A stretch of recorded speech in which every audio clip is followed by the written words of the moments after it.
தன்னம்பிக்கையையும் விடாமுயற்சியையும் உணர்வுபூர்வமாக பின்பற்றும் எவருக்கும் வானம் வசப்பட்டே ஆக வேண்டும் என்ற இயற்கை விதியை தெள்ள தெளிவாக உணர்த்தும் ஓர் அசாதாரணமான கதை.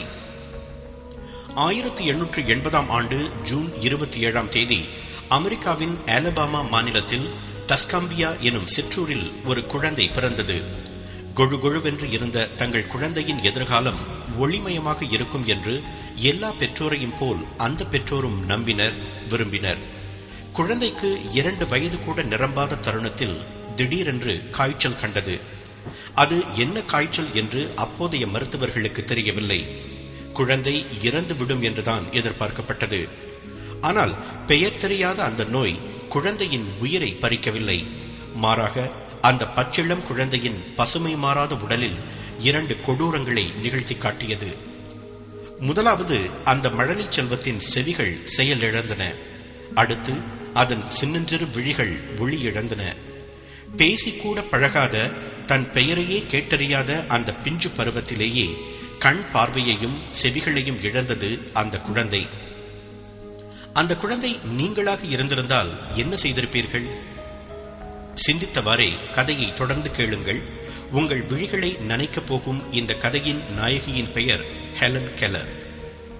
2 வயது நிரம்பும் முன்னே 2 முக்கிய புலன்களை இழந்த ஹெலன் கெல்லர் 7 வயதாகும் வரை இருண்ட உலகில் மருண்டு போயிருந்தார். பின்னர் அவருக்கு நிபுணத்துவ உதவி தேவை என்று நம்பிய பெற்றோர் வாஷிங்டன் சென்று அலெக்சாண்டர் கிரஹம் பெல்லை சந்தித்தனர். தொலைபேசியை கண்டுபிடித்த அவர் காது கேளாதோருக்கான கல்வியில் அதிக ஈடுபாடு கொண்டவர் என்று முன்னொரு நிகழ்ச்சியில் பார்த்தோம். கிரஹம் பெல் ஆன் சலிவன் என்ற ஆசிரியையை அறிமுகம் செய்து வைத்தார்.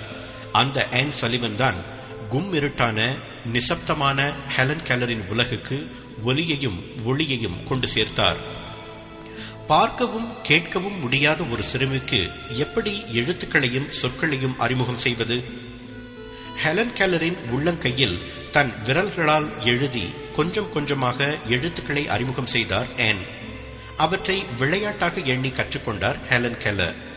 ஆனால் தான் கற்றுக்கொண்ட எழுத்துக்களை அவரால் பொருட்களோடு தொடர்பு படுத்த முடியவில்லை. உதாரணத்திற்கு வாட்டர் என்று கைகளில் எழுதி காட்டும் போது அவருக்கு எழுத்துக்கள் புரியும், ஆனால் அது தண்ணீர் என்று தெரியாது.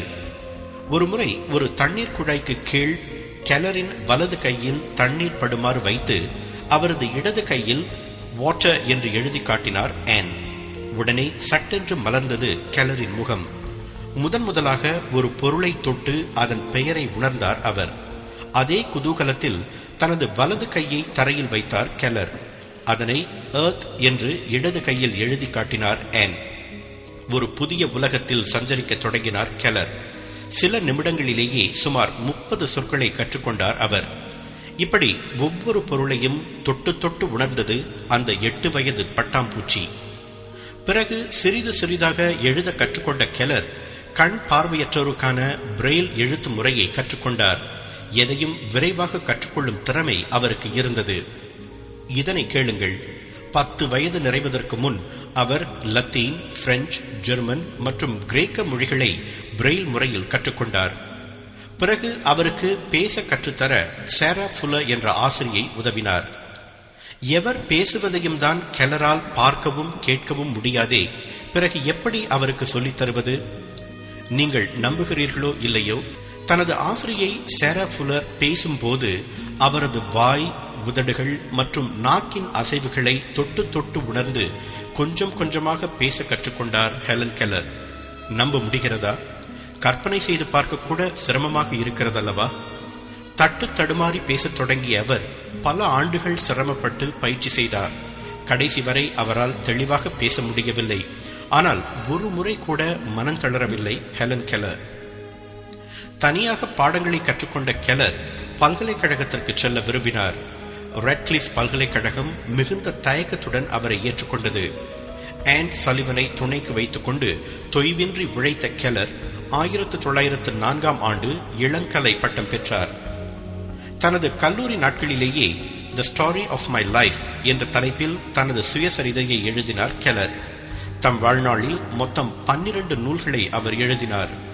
பிரெயில் தட்டச்சு இயந்திரத்தையும் சாதாரணமான தட்டச்சு இயந்திரத்தையும் பயன்படுத்த கற்றுக்கொண்டிருந்தார் அவர். கெல்லருக்கு குதிரை சவாரி தெரியும். இருவர் அமர்ந்து இயக்கும் டேண்டம் பைசிக்கிள் ஓட்ட தெரியும். 1919 ஆண்டு அவரது கதை ஹாலிவுட்டில் படமாக்கப்பட்ட போது அந்த படத்தில் நடித்தும் இருக்கிறார். 2 ஆண்டுகள் கழித்து அமெரிக்காவில் கண் பார்வையற்றோர் கழகம் தோற்றுவிக்கப்பட்டது. அதன் அதிகாரப்பூர்வ பேச்சாளராக அவர் நியமிக்கப்பட்டார். குறிப்பாக உடல் ஊனமுற்றோருக்காக பேசிய அவரை பல நாடுகள் பேச அழைத்தன. 1930 ஆண்டு தொடங்கி இந்தியா உட்பட 39 உலக நாடுகளுக்கு சென்று பேசினார். பேசிய இடத்திலெல்லாம் கண் பார்வையற்றோர் கழகத்திற்காக நிதி சேர்த்தார். 1932 ஆண்டு அவருக்கு கௌரவ டாக்டர் பட்டம் வழங்கி சிறப்பித்தது ஸ்காட்லாந்தின் கிளாஸ்கோ பல்கலைக்கழகம். 2ஆம் உலகப் போரின் போது உடல் உறுப்புகளை இழந்த வீரர்களை சந்தித்து ஊக்கமூட்டினார். தன் வாழ்நாளில் 12 அமெரிக்க அதிபர்களை சந்தித்து பேசியிருக்கிறார் கெல்லர். 1964 ஆண்டு தனி மனிதருக்கான அமெரிக்காவின் ஆக உயரிய விருதான அதிபரின் சுதந்திர பதக்கம் அவருக்கு வழங்கப்பட்டது. தன்னம்பிக்கையின் மறு உருவாக விளங்கிய ஹெலன் கெல்லர் 1968 ஆண்டு ஜூன் 1 தேதி தனது 87வது வயதில் காலமானார். உறக்கத்திலேயே அவரது உயிர் அமைதியாக பிரிந்தது.